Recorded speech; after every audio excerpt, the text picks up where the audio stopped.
Hello, kumusta tayong lahat? Nagpapasalamat ako kay Almighty Father dahil binuksan niya ang puso at isipan natin para maintindihan natin ang kanyang mga salita.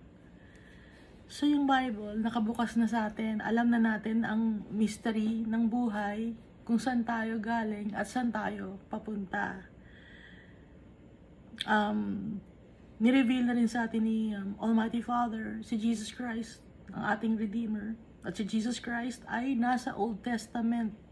Nababanggit siya ng mga prophets sa Old Testament nang hindi natin namamalayan. Kasi hindi pa natin kilala si Almighty Father tsaka si Jesus Christ ng lubusan. Pero ngayon kilala na natin sila.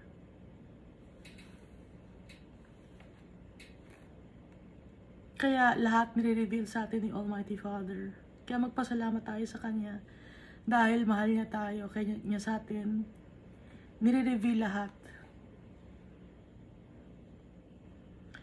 May mga bagay na hindi natin maintindihan na ginagawa ni Almighty Father sa Old Testament. Hindi natin naiintindihan.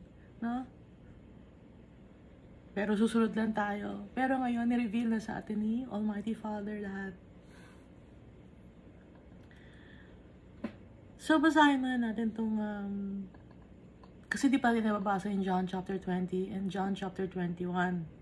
So, dito muna tayo, no? Balik muna tayo sa Old Testament. Ang testament ay covenant or contract, no? Yan ang ibig sabihin ng testament. Dito sa Book of Exodus, no? Ni-describe dito kung ano ang ark. Iba yung Noah's Ark sa Ark of the Covenant, no? Yung Ark, Noah's Ark, lalagyan yon ng mga hayop. Doon inilalagay yung mga hayop. Kaya nga yung Noah's Ark, hindi siya courting boat, courting parang rectangular siya. Ngayon, itong Ark of the Covenant, o yung Ark na may mga nakalagay na mga bagay na pinagawa ni Almighty Father, ay rectangle din ang korte. Basahin natin, no? Have them make an ark. Gumawa nito, binigyan ng wisdom and knowledge ni Almighty Father. Si Bezalel, and tsaka si Oholiab.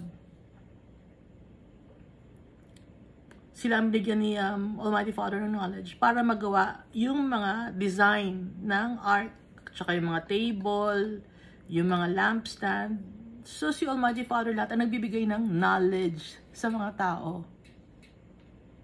At kaya rin naiintindihan ngayon, ay dahil din kay Almighty Father, kay Jesus Christ at the power of the Holy Spirit. Ngayon itong ark, no? Basahin natin sa Exodus chapter 25. Have them make an ark. Yung ark, chest siya, rectangular. So, i-describe dito yung ark, no? Yung ark na yon ay made of acacia wood. Bakit gawa sa acacia ang ark? Yung ark ng lalagyan na pinapagawa ni Almighty Father. Yung acacia wood kasi, it's known for its durability. Matibay, stability, stable siya. Resistance to rot, hindi nabubulok. Hindi siya nagkakaroon ng moisture at hindi siya pinipeste. Ganun ang acacia wood. No? So, hindi nara ang pinagawa ni Almighty Father. Acacia wood. Durable, stable, resistance to rot. Hindi siya nagkakaroon ng moisture. At saka, hindi siya pinipeste. Alam naman natin kung anong peste, no? Matibay na kahoy. So, dito gawa ang ark na pinaglalagyan ng mga, ano ba ang nakalagay sa Ark of the Covenant? Nakalagay doon yung tablets, nakalagay doon yung law na binigay ni Almighty Father kay Moses, yung 10 Commandments. Nakalagay din doon yung staff ni Aaron na dry na nagkaroon ng flour, kahit dry na siya. At doon din nakalagay yung jar of manna or yung tinapay na binigay ni Almighty Father every day tuwing umaga galing kay Almighty Father yon. White yung manna na yun, para siyang wafer na manipis. So for 40 years, yun ang kinakain ng mga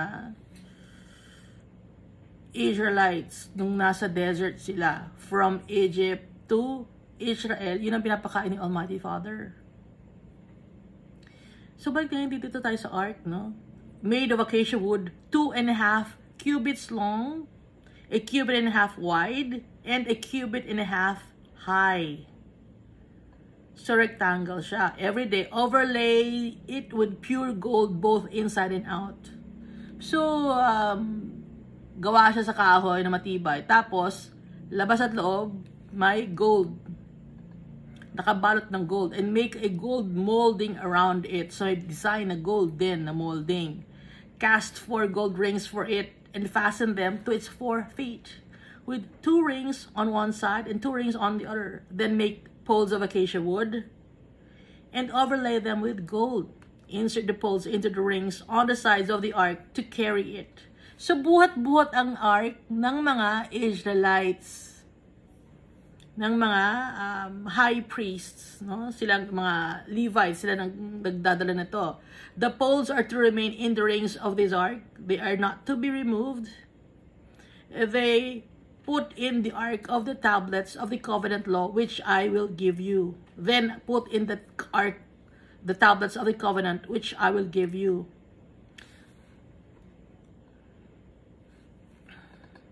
Tapos, dito sa verse 17, make an atonement cover of pure gold. So, gold pa rin. Kasi yung gold, yun ang pinaka-precious metal dito sa mundo up to now. Pero in heaven, baliwala yun. So, kung ikukumpara sa heaven, kung ano yung precious doon sa heaven, hindi gold. Dito lang kasi sa mundo, ang pinaka-precious na metal is gold. Hindi diamond. Kaya nga 'di ba ang pera ng tao nakabase sa gold. So made of pure gold yung overlay ng ark.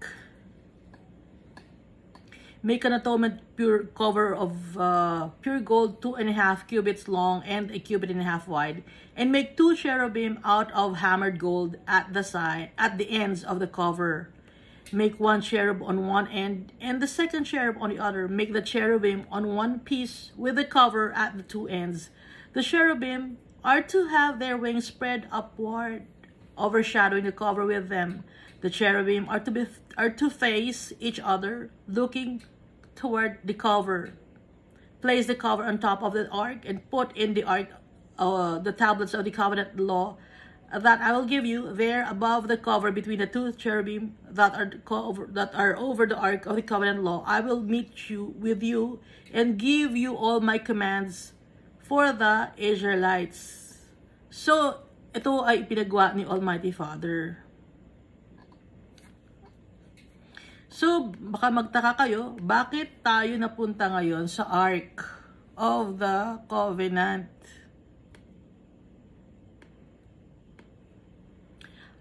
So matatandaan natin, ang nakalagay sa Ark of the Covenant ay yung golden pot that had manna, Aaron's rod that budded, and the tablets of the covenant. So 3 klase yun.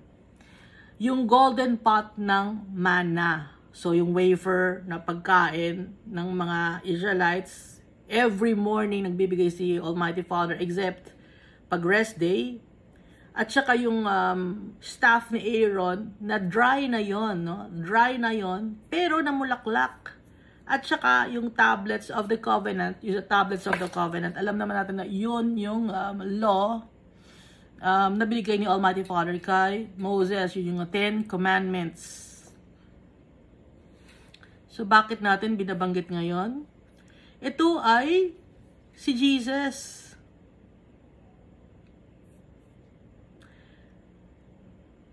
Sisimbolize itong ark ni Jesus. Yung tinik na inilagay sa ulo ni Jesus, made of acacia yun. Yung pag tumutubo yung acacia, tapos meron siyang mga vine or na mga maliliit na mga tubo, yun ang naging tinik sa ulo ni Jesus na ginawang crown, okay? Mahahaba yon yung tinik na yon. So, inilagay sa ulo ni Jesus yon at ipinukpok. So, parang naipako, no? Parang napako sa ulo ni Jesus. Kaya yung ulo ni Jesus ay nag-swell. So, madami ang acacia wood sa Israel. Ngayon, bakit siya made of gold? Kasi si Jesus ay royalty. King of kings and Lord of lords, si Jesus Christ. Pure of gold inside and out. Kasi si Jesus ay pure siya. Importante siya. Mataas ang value niya. Si Jesus.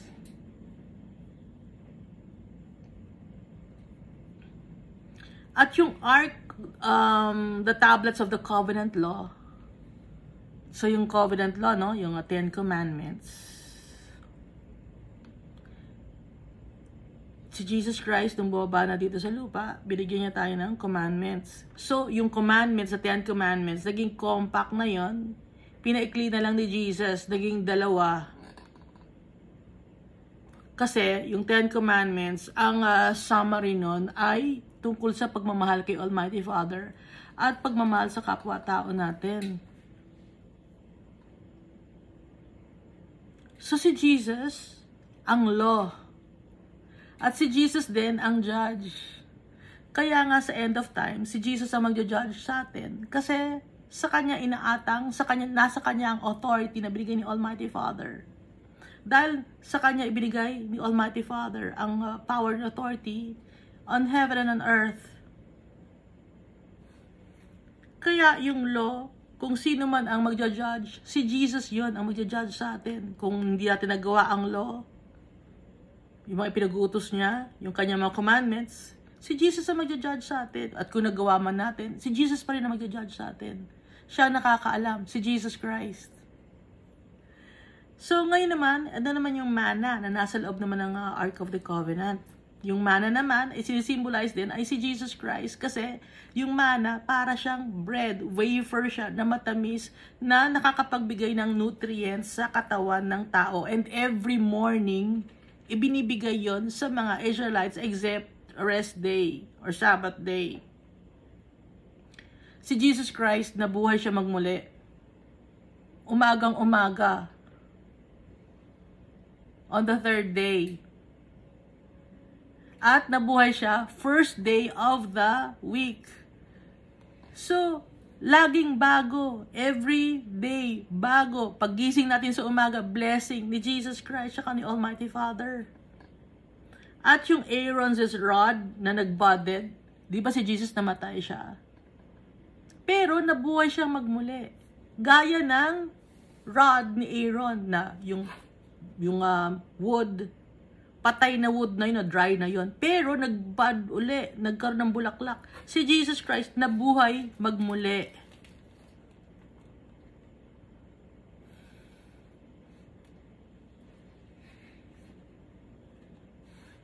So, sinisimbolize na to, si Jesus Christ. Kaya nga, di ba sinabi ni Jesus Christ, si Moses, isinulat ako, yung mga prophets, isinulat ako, at yung Psalm, doon ako nakasulat. Si Jesus Christ, ito, symbolic pa lang to dahil hindi pa handa, wala pang time na ibababa si Jesus Christ. Kasi ang gusto ni Almighty Father, lahat nasa time, nasa tamang oras. So, nung time to, hindi pa tama ang oras. At saka, pag sa pupunta ng war, ang mga Israelites, makikipag-away sila or may mga makakalaban sila, kailangan nila dalhin ang ark. Kailangan nila para manalo sila. Ngayon, tayo naman, para manalo tayo, mapagwagian natin ang mundo na to. Dala-dala natin lagi dapat si Jesus Christ sa puso natin. Tapos, yung 2 angel dito, nung nabuhay si Jesus Christ, may 2 angel dun sa tomb niya na parang cherubim na nasa ulunan at nasa paanan. dun sa book of John. So, kaya nakikita natin ngayon, no? Na si Jesus Christ. Kaya nagpapasalamat ako kay Almighty Father.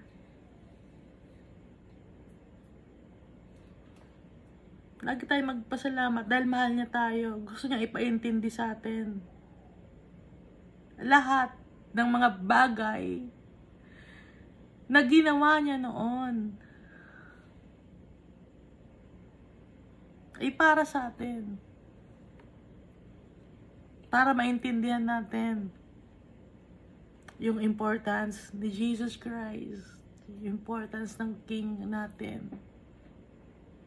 Kaya dito sa Old Testament, in-introduce ni Almighty Father si Jesus Christ paunti-unti. So sa Old Testament na, sa New Testament naman, in-introduce naman ni Jesus Christ si Almighty Father. Kaya sabi ni Jesus Christ, the Father and I are one. Iisa sila ng hangarin kasi. Although magkaiba sila, tatay natin si Almighty Father. At si Jesus Christ ay friend and brother and Savior and Redeemer natin. And King of Kings and Lord of Lords. So kaya naiintindihan na natin, no? Yung Bible. Kaya ngayon, punta na tayo dito sa John chapter 20. Pero bago yon, i-recap natin yung John chapter 19, yung minamock nila si Jesus. Nagtatawa na nila yung Diyos natin. Sinasampal nila, sinusuntok nila. Tinatadyakan, duguan si Jesus dito. May mga black eye na si Jesus. Dislocated na yung joints ng kanyang mga buto. Walang nasirang buto sa kanya na walang nabali. Pero dislocated, no? At kahit na pagod siya, pinabuhat pa sa kanya yung cross. Kahit wala siyang kasalanan, gigil na gigil sa kanya yung mga Jewish leaders. At ang pinakawala ay ang taong makasalanan at ang talagang ipinako nila ay si Jesus Christ. Kasama ang dalawang magnanakaw. At dito, inihabili ni Jesus Christ si Mary kay John. Kasi in heaven, wala na tayong nanay, no? Wala na tayong mga, kung may mga asawa man kayo, wala nang asawa in heaven, wala nang nanay, wala nang anak, kundi lahat tayo in heaven ay magkakapatid. Kaya si Jesus Christ, inihabili niya na si Mary kay John, the evangelist, or John the Beloved.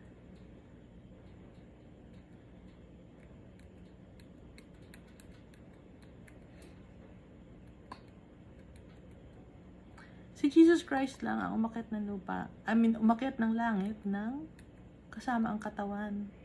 Except, of course, si Elijah, na nakita ni Elisha na umakyat, pati yung body. At saka si Enoch, na si Almighty Father nagkwento kay Moses na kinuha niya si Enoch, na wala na si Enoch.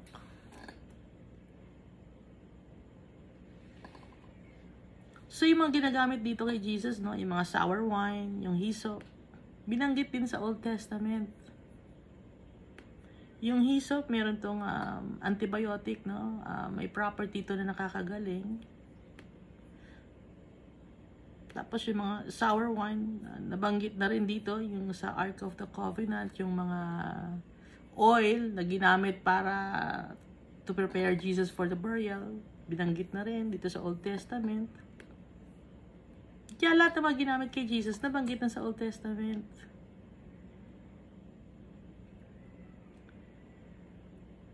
At walang, at doon naman sa Passover meal, doon sa, nasa Egypt pa, mga Israelites, yung blood ng lamb nilagay sa gilid ng hamba ng pinto, at saka sa itaas ng pinto, yun din yung, si Jesus Christ naman, pag nasa sa atin, si Jesus Christ, because of His blood, masasave tayo.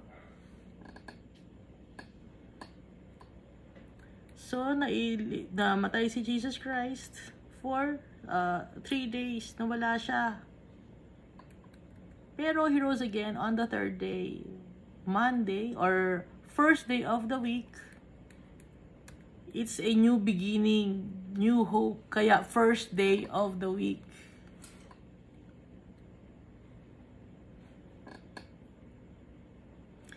So, nung 3 days na nawala siya, nandun siya sa heart of the earth. Ang heart of the earth ay Garden of Eden.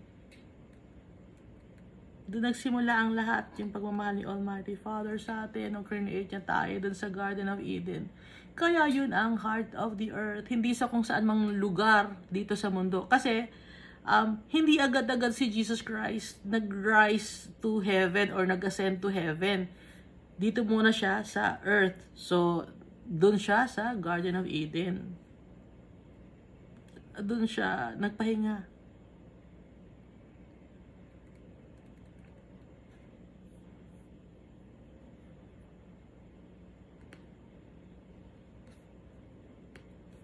So, dito na tayo, no? Sa John chapter 20. Na the first day of the week. So, ano ba ang first day of the week? Is it Monday or Sunday? Monday or Sunday ba? Kasi mga tao sineselebrate ang hindi ko masabing Easter kasi ang word na Easter, it's not from God. Paganism yon. So yung pagkabuhay ni Jesus Christ, rising from the dead ni Jesus Christ, it's on the first day of the week. Is it Sunday ba ang first day of the week? Pero sineselebrate ng iba ang pagkabuhay ni Jesus, pag Sunday. So, mali yun, ano? Pero wala tayong pagtatalunan doon dahil ang importante, buhay si Jesus. Pero dapat lang natin malaman kung ano ang totoo, kaya sinasabi ko sa inyo. Pero ang importante, buhay si Jesus.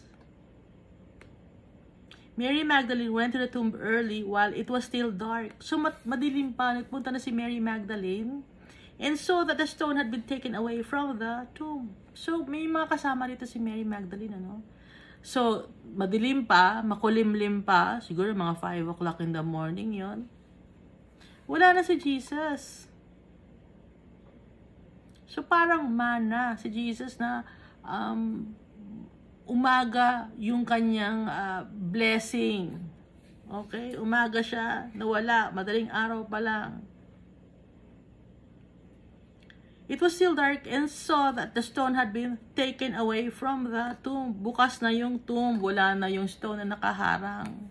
Then she ran and came to Simon Peter and to the other disciple. Yung other disciple, I see John the Evangelist or John the Beloved.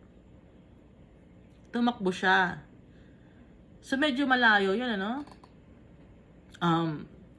From Golgotha. Kasi malapit sa Golgotha yung libingan. Nagpunta siya kay Simon Peter at saka kay John the Evangelist. Whom Jesus loved. Laging binabanggit ni John the Evangelist or John the Beloved na whom Jesus loved. Kasi nga, ini-embrace niya yung pagmamahal ni Jesus Christ. Inaalala niya lagi. Gusto niyang maalala na mahal siya ni Jesus. Inaano niya yon, ginagrab niya yon. Nilalagay niya sa puso't isipan niya. Kaya lagi niyang pag binabanggit niya yung to this other disciple or to the disciple whom Jesus loved. Kasi nga, inaano niya yon, inaangkin niya. Dapat tayo, angkinin din natin ang pagmamahal ni Jesus. Whom Jesus loved and said to them, they have taken the Lord out of the tomb and we do not know where they have laid him. Sabi ni Mary Magdalene. Hindi natin alam kung saan siya nailagay. Pero dito sa Book of Mark, matatandaan natin, ano? In Book of Matthew pala, na nagkaroon ng lindol. Nagkaroon ng earthquake, nag-roll yung tomb, iniroll ng tomb ng yung cover ng angel. At nakita ni Mary yon, no? So magkaibang accounts ni Matthew at saka ni John.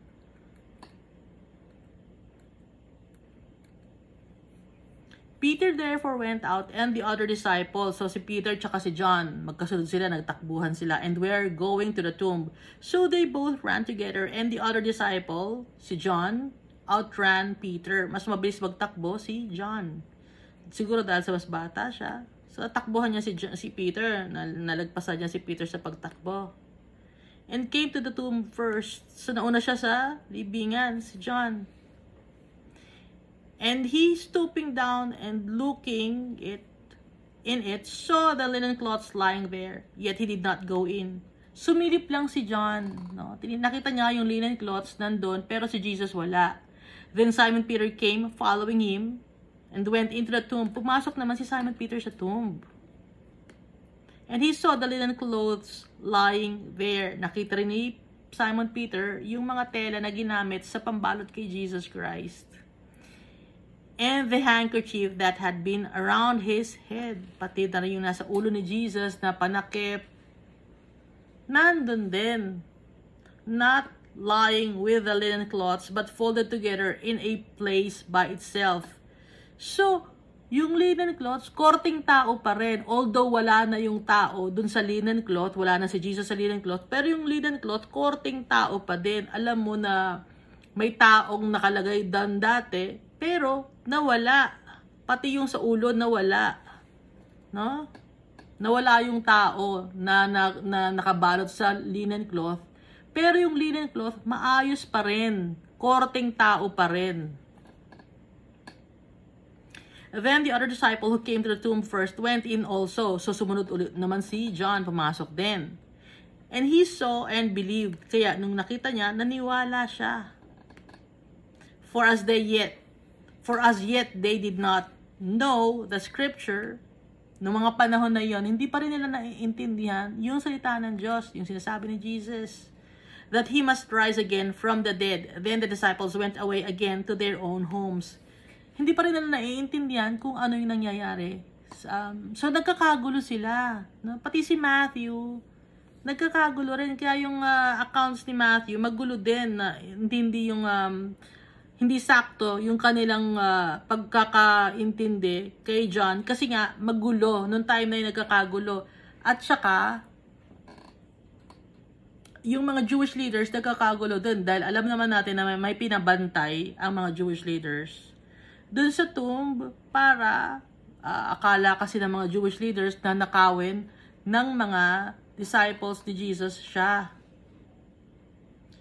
So nung makita ng mga guards, Jewish guards, yung mga angels, hinimatay, they fainted. No? At saka sila nagtakbuhan pabalik sa Jewish leaders. Ang ginawa naman ng Jewish leaders ngayon, daw ipagsasabi yun, binayaran sila ng malaking pera. At ang ipinagkakalat ay ninakaw si Jesus Christ na up to now, yun pa rin ang pagkakaintindi ng mga Jew tungkol kay Jesus Christ. Dahil hanggang ngayon, itinuturing nila si Jesus Christ hanggang ngayon na isang kriminal. Kaya si Jesus Christ, bilang isang kriminal, kung yung damit nga niya, pinaghatian or hindi binigyan ng importansya, no? Yung mga pako pa kaya, ang bibigyan nilang importansya, ito yung ginamit natin kay Jesus, ito, siya yung isang kriminal. Bibigyan ba din ng importansya? Yung pati yung kahoy. Ha? Pati yung mga damit ni Jesus, bibigyan ba nila ng importansya yon? Hindi nila bibigyan ng importansya kasi nga, ang tingin nila kay Jesus ay kriminal. Ngayon, ano ang nakikita ng mga natin ngayon na meron daw pako na galing yun sa pagkaka-crucify kay Jesus Christ? Hindi yun na yun. Okay. Iniimbento na ng mga tao yon. Yung picture ni Jesus Christ, hindi rin si Jesus Christ yun. Dahil nga, gusto nilang tanggalin sa isipan ng mga tao si Jesus Christ. Kaya nga nila pinapatay, di ba? So, paano magkakaroon si Jesus Christ ng picture or drawing? Hindi si Jesus Christ yung nakikita natin sa picture, sa drawing. Hindi si Jesus Christ sa mga painting, sa mga sculpture. Hindi si Jesus Christ yun. Dahil galit nga sila kay Jesus Christ eh. Di ba pag galit kayo sa isang tao, sisirain ko na yung mga picture na to, sisirain ko yung mga bagay na to. Di ba, mag-boyfriend kayo, no? Mag-boyfriend and girlfriend lang kayo, gusto mo nang makipaghiwalay, sinira mo lahat. Ito pa kaya na kay Jesus Christ, na isang malaking event itong nangyari kay Jesus Christ.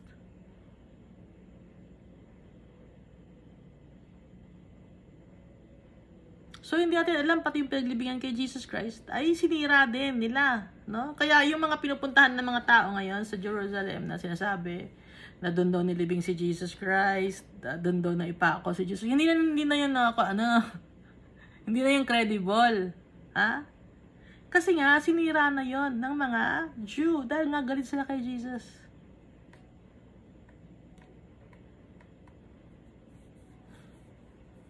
Wala naman sila itinira. At masaya si Almighty Father dahil sinira yun ng mga Jew. Dahil ayaw ni Almighty Father na ang pagtiwalaan natin ay isang kahoy, isang bakal, yun ang bang pagtitiwalaan natin. Hindi natin mailalagay si Jesus Christ sa isang kahoy, sa isang bagay, sa isang paper, sa isang semento. Dahil si Jesus Christ, buhay siya. Larger than life siya. Powerful ilalagay mo sa isang semento, isang kahoy. Ito, pag-pray natin itong kahoy na to, itong hinawakan ni Jesus. Hindi ganun. Ayaw ni Jesus na, hindi yun ang totoo dahil yun ay nabubulok. Paggawa ng tao, ayaw ni Almighty Father yun dahil ang mga tao makasalanan. God wants to be worshipped in spirit and in truth. Nakalagay sa Bible. No? So, yung mga ganon, gumagawa lang yun ng mga istorya. Okay? Yung mga taong ganon. Kasi, hindi natin alam kung bakit nila ginagawa yun. Pero gumagawa sila ng istorya. Twist nila yung katotohanan. So, bumalik tayo dito, no?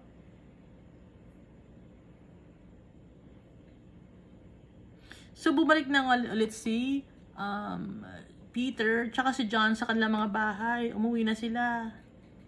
But Mary stood outside. Di ba si Mary Magdalene, pumunta siya, galing siya sa tomb. Tumakbo siya papunta kay Peter, tsaka kay John. Tapos nakitakbo na rin. So bumalik siya uli doon sa tomb. Okay? So pangalawang balik na ni Mary to. Ngayon ang pangalawang balik ni Mary, naiwan lang siya ron. Kasama niya yung mga iba pang mga babae. But Mary stood outside by the tomb weeping, umiiyak. And as she wept, she stooped down and looked into the tomb, and she saw two angels in white sitting at the head and the other at the feet where the body of Jesus had lain. So ito lang mismo, it's an Ark of the Covenant, yung dalawang angel na nasa magkabilang dulo. Okay?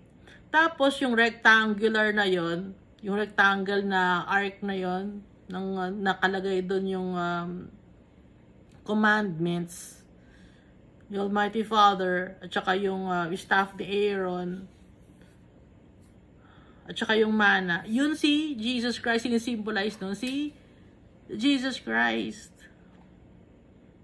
Kaya nga gawa sa ginto yun, at gawa rin sa acacia yung wood. Dahil si Jesus, hindi siya nabubulok, hindi siya madumi, malinis siya. Gawa sa ginto kasi nga royalty si Jesus Christ, King of Kings and Lord of Lords. So, naintindihan na natin, ano? Then they said to her, "Woman, why are you weeping?" Sabi nung mga angels sa dalawa kay Mary.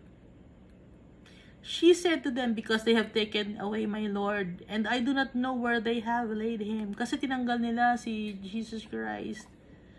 Saan nila dinala? Hindi ko alam kung saan siya hahanapin at saan nila nilagay. Now when she had said this, she turned around and saw Jesus standing there and did not know that it was Jesus. Ngayon, nung pagkatalikod niya, nakita niya ngayon si Jesus. Hindi niya alam na si Jesus yon. Jesus said to her, "Woman, why are you weeping? Whom are you seeking?" Babae, ba't ka umiiyak? Sino bang hinahanap mo? She, supposing him to be a gardener, said to him, hindi nila nakikilala si Jesus. Simula nung nabuhay siya, hindi nila nakilala agad, si Jesus to, hindi nila nakikilala. Kasi, nag-glorified body yung katawan ni Jesus Christ. Nag-iiba ang itsura. Kaya tayo, syempre, dahil servant tayo ni Almighty Father, tsaka ni Jesus Christ, pag nag-iba tayo, iniwan na natin ang katawang lupa natin, may ibang itsura natin. Pero tayo pa rin yun. She, supposing him to be the gardener, said to him, Sir, if you have carried him away, tell me where you have laid him, and I will take him away. So, akala niya gardener, no? Kung saan niyo siya dinala, sabihin niyo na sa akin, kukunin ko siya. Jesus said to her, Mary.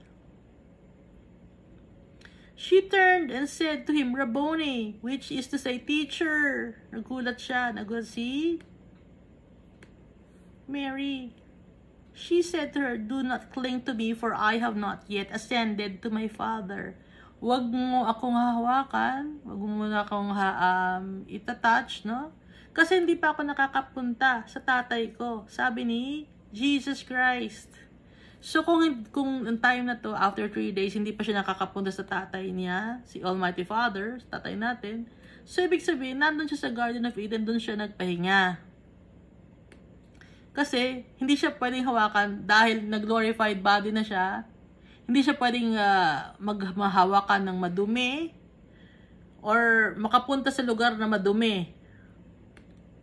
Kaya yung nagsasabi na nagpunta siya sa depths of hell. Hindi totoo yun. Mali yun, no? Yung turo yun ng Christian leader no namin, nagpunta raw doon, tapos kung saan-saan daw nagpunta sa ang lupalop ng mundo. Hindi totoo yun. Nag-travel daw siya sa ibang country. Hindi totoo yun. No? Hindi totoo yun. Nagpunta si Jesus sa heart of the earth, sa Garden of Eden. Doon siya. But go to my brethren and say to them, I am ascending to my Father and your Father, and to my God and your God. Sabi ni Jesus, pupunta ako sa Diyos ko at sa Diyos mo, at sa tatay ko at sa tatay mo. Kaya si Almighty Father, tatay din natin, dahil sinasabi ni Jesus na tatay natin si Almighty Father. Kaya tatay natin siya. At sinabi ni Jesus na brother and sisters niya tayo. Kaya brother din natin si Jesus. At tinawag niya tayong friend. Mary Magdalene came and told the disciples that she had seen the Lord and that He had spoken these things to her. So, sinabi ni Mary Magdalene yon sa mga disciples at sa mga apostles. Na nakita niya si Jesus Christ. Nakausap niya. Then, the same day at evening, being the first day of the week, binanggit na naman ang first day of the week. Tatanungin ko na naman kayo, ano ba ang first day of the week? So, sa kaparehong araw, no, kinagabihan, when the doors were shut, where the disciples were assembled, so nagkaroon ng meeting ang mga disciples. Pinag-uusapan nila si Jesus Christ, yung mga disciples, yung mga apostles.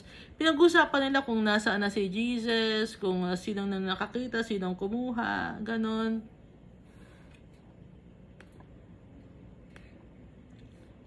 So dito, gumagawa yung mga Jewish leaders, nagsisinungaling na sila, no?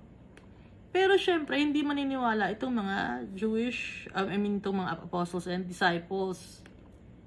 Kasi kilala nila yung mga Jewish leaders. Alam nila ugali. Assemble for the fear of the Jews. Kaya yung meeting nila, it's tago. At saka, sarado yung pinto. Jesus came and stood in the midst and said to them, Peace be with you. So kahit na sarado yung pinto, nakapasok si Jesus.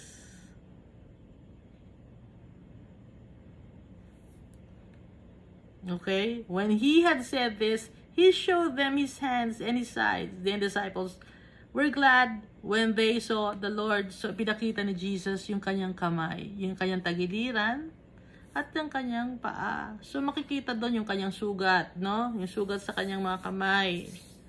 Sugat sa paa niya, at sa kanyang tagiliran, dahil tinusok siya, diba? Dito sa tagiliran, lumabas ay blood and water. So, natuwa yung mga disciples na makita siya.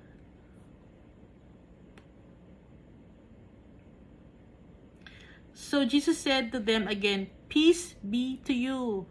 Mapasa inyo ang kapayapaan. As the Father has sent me, I also send you. Ipinadala ko ni Almighty Father, at ipinapadala ko rin naman kayo. And when He had said this, He breathed on them and said to them, Receive the Holy Spirit. So, sabi ni Jesus, na pinadala ako ni Almighty Father sa inyo, pinadala ako ni Almighty Father, kaya kayo rin, ipapadala ko rin kayo sa mga tao. Kaya si Jesus Christ ang nagbigay sa atin ng Holy Spirit. Kasi He breathed onto the apostles yung Holy Spirit. Receive the Holy Spirit. Sabi ni Jesus. If you forgive the sins of any, they are forgiven them. If you retain the sins of any, they are retained. So, kapareho rin ito ng sinabi ni Jesus na sa Matthew chapter 18, verse 18 to 20. Assuredly, I say to you, whatever you bind on earth will be bound in heaven, and whatever you loose on earth will be loosed in heaven. Again, I say to you that if two of you agree on earth concerning anything that they ask, it will be given for them by my Father in heaven. Ito rin yun. So, dito sa lupa, mayroon tayong mga sinusunod na batas, no? Ina-acknowledge ni Almighty Father yun. Kasi yung mga batas na meron tayo rito is for, para sa kapayapaan ng mundo, no? Kaya yung bawal lang pumatay, di ba sa law may bawal lang pumatay? So, bawal din ang pumatay kasi nakabasa yon sa bigay na law ni Almighty Father tsaka ni Jesus Christ. Ngayon, may mga law naman na twisted, no? Like, merong mga tao na may law about pro-abortion at saka law na pwedeng ikasal ang same gender or same sex. Si Almighty Father na ang gagawa ng way doon kung ano ang gagawin doon, tsaka si Jesus Christ. Okay? Kasi perverted na yung ganong law na nakalagay naman sa Bible. No? Nagkakaintindihan ba tayo?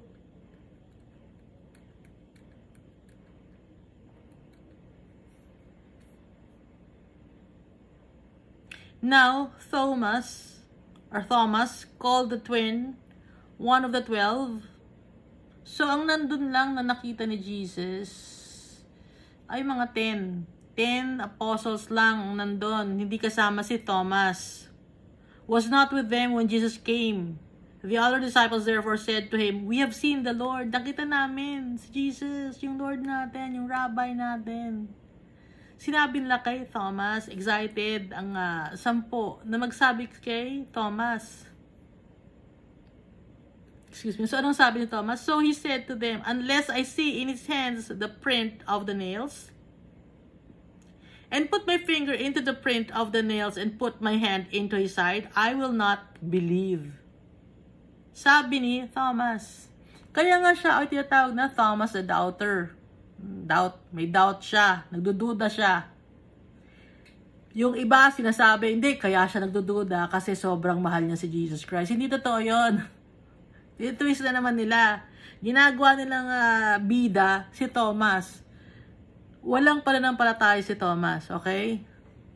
Aminin na natin, idiretso natin kasi may mga tao dyan na loyal kay Thomas kasi nga gusto nilang pagandahin ang pangalan ni Thomas dahil dala-dala nila ang pangalan ni Thomas. Eh, hindi naman dapat si Thomas ang sinasamba natin at pinagdadasalan kundi si Jesus Christ. So, hindi pwedeng hawakan, di ba, si Jesus Christ? Ngayon, after 8 days, his disciples were again inside, and Thomas with them. Jesus came, the doors being shut, and stood in the midst and said, "Peace to you." So, nagpakita na naman si Jesus Christ. Pero nung time na yun, nandun naman si Thomas. At nakasara na naman ang pinto. So, bigla na lang lumitaw si Jesus Christ. Sabi ni Jesus Christ, "Kapayapaan, ang dala ko sa inyo."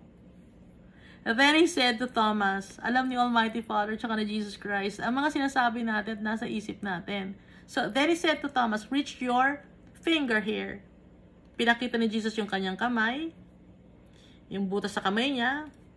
"Reach your hand here." Hawakan mo to. "Put into my side." Pati dito sa tagiliran ko, ilagay mo yung kamay mo. "Do not be unbelieving, but believing." Sabi ni Jesus Christ. Stop doubting and believe. So, yung mga tao na nagsasabing hindi, sa sobrang mahal na ni Thomas, kaya hindi siya makapaniwala, sobra siya nagbo-mourn. So, sinasabi ninyo ba na ginagawa niyong sinungaling si Jesus Christ? Kasi si Jesus Christ na nagsabi, stop doubting. Okay? So, para lang ma-satisfy na sinasabi niyo na babait si Thomas, tinitwist niyo yung katotohanan. Si Jesus Christ na nagsasabi na nagda-doubt si Thomas. So, ginagawa niyo sinungaling si Jesus Christ ngayon. Huwag ganon. Mas loyal pa kayo kay Thomas kaysa kay Jesus Christ? Si Jesus Christ na nagsasabi na nagda-doubt si Thomas? So, ginagawa niyo sinungaling si Jesus Christ? Ganun ka-twisted yung utak ng mga tao para lang maipilit ang kanilang mga paniniwala. Para lang ipilit ang kanilang reliyon.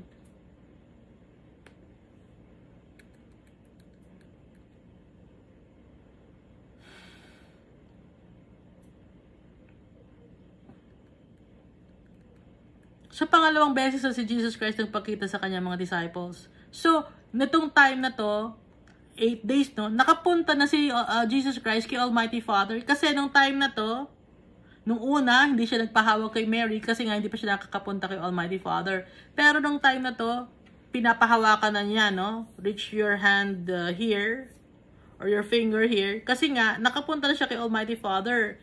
8 days na ang nakakalipas.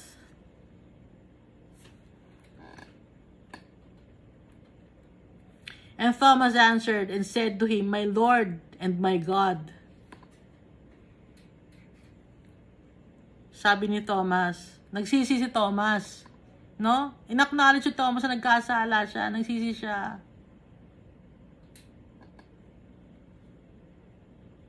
So, kilala ko yung mga tao na pinagtatanggol si Thomas. Kilala ko yung mga beliefs ng mga tao na gusto ipagtanggol si Thomas. So, gagawin pa din yung sinungaling si Jesus Christ. Huwag ganun. Ha? Para lang pagandahin ang pangalan ni Thomas.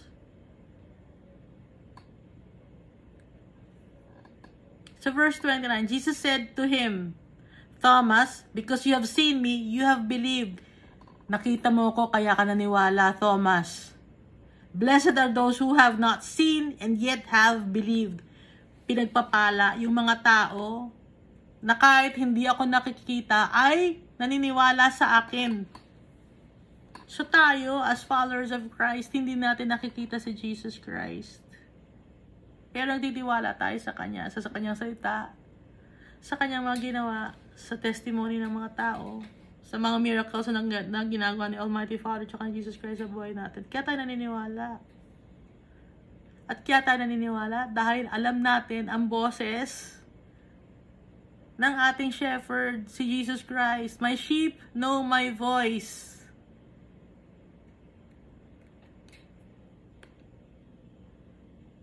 Sa verse 30, and truly Jesus did many other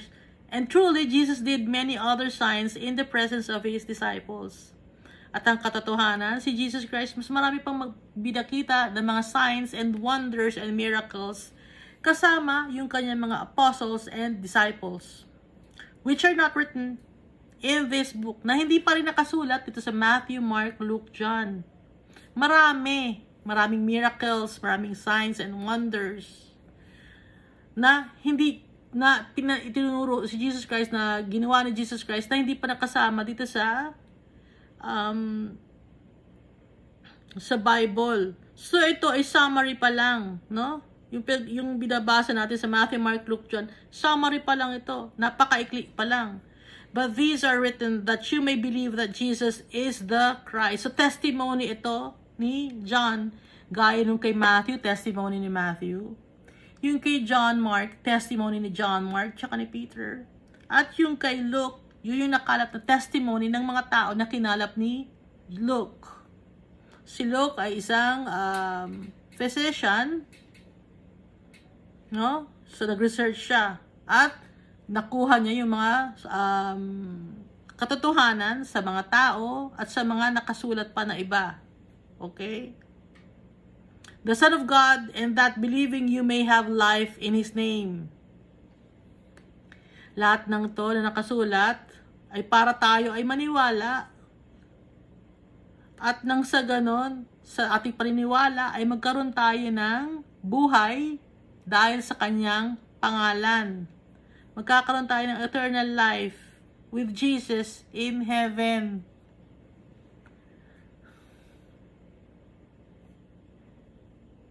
Kaya lagi tayong papasalamat kay Almighty Father at kay Jesus Christ.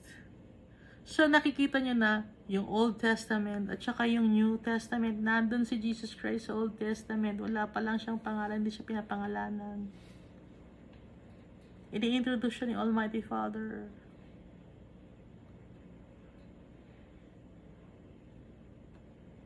Alam ni Almighty Father. Ang lahat-lahat, walang maililihim kay Almighty Father. Hindi natin maluloko si Almighty Father. Malawak ang isip ni Almighty Father. Powerful si Almighty Father. Kaya yung history ng mundo na to, tapos na to. Inaantay na lang natin na mangyari. Yung mga nasa prophecy. Kaya ang gagawin natin, patuloy tayo magtitiwala kay Jesus Christ at kay Almighty Father. Through the power of the Holy Spirit, lagi tayong magpe-pray. Dahil yung pinaglilingkuran natin, powerful. Hindi basta-basta. Yung boss natin, hindi basta-basta. Kung dito man sa lupa, hindi tayo mayaman. In heaven, yung tatay natin napakayaman. Yung inheritance natin, priceless. Kasama rin yung tatay natin, tsaka si Jesus Christ. Kaya't lagi tayong maging thankful and grateful. Dahil hindi tayo worthy. No? Hindi tayo worthy sa pagmamahal ni Jesus Christ tsaka ni Almighty Father. But because by grace, we are saved.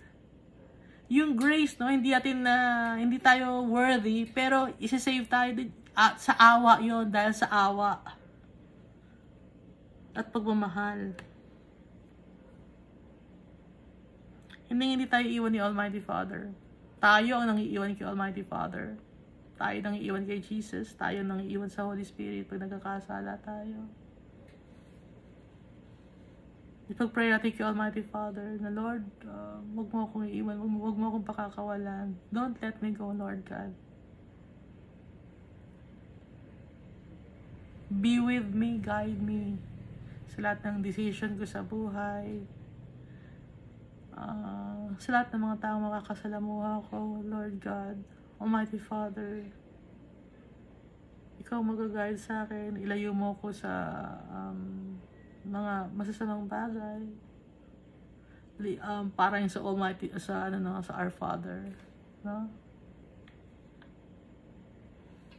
Every morning, kasi tingnan mo si Jesus, morning, no? Morning, umaga, gising na agad si Jesus.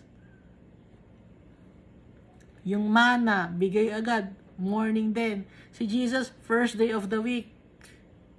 So, araw-araw, tuwing umaga na replenish yung blessings ni Almighty Father. Kaya yung worries natin for the day, i-worry lang natin for that particular day lang. Kasi every day, yung blessings ni Almighty Father, tsaka ni Jesus Christ.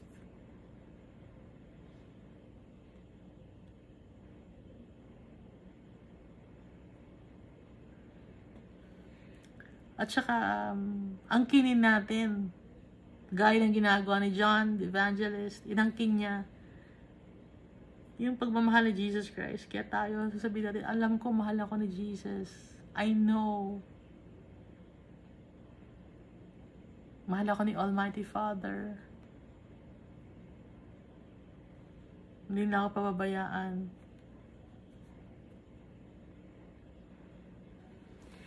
Thank you, and God loves us all so much.